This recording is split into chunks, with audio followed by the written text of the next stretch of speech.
I'm Andrew Way. I'm the Chief Executive of Alfred Health, and we're here today celebrating the start of National Reconciliation Week.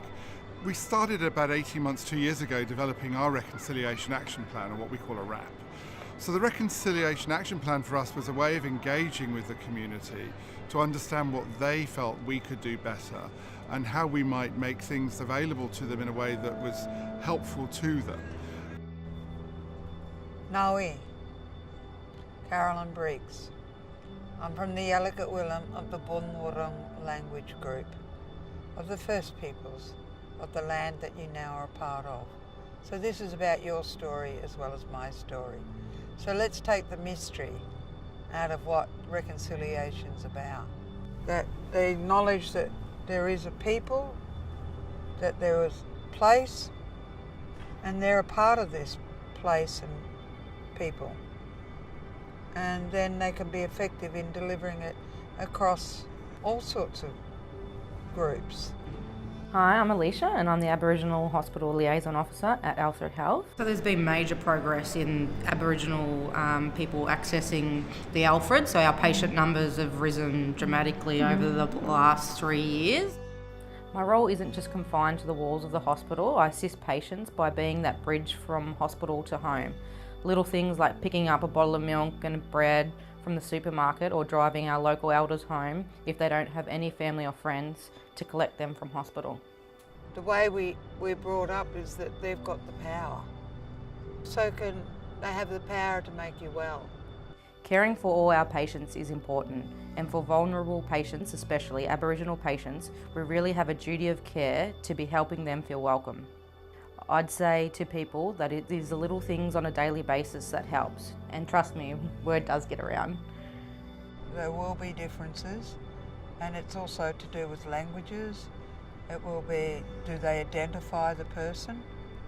How does the person identify themselves? How does the question get asked? Do we look at, is the flag going to make me feel better? Is paintings around the wall going to say something that embeds a sense of pride? But how do they see their pride in their First Peoples too? So it's a two-way thing, I think, and when we keep developing these RAPs, I think we need to ask the question why, and why are we doing it? For staff, some of the things that we'd be keen for all staff to do is to check that the mandatory question around are you Aboriginal or Torres Strait Islander has actually been asked. And Alicia and Sharon have done a lot of work with frontline nursing, medical and also our reception staff to feel confident to ask that question, that they're asking that question because we want to actually put in more services to help Aboriginal people.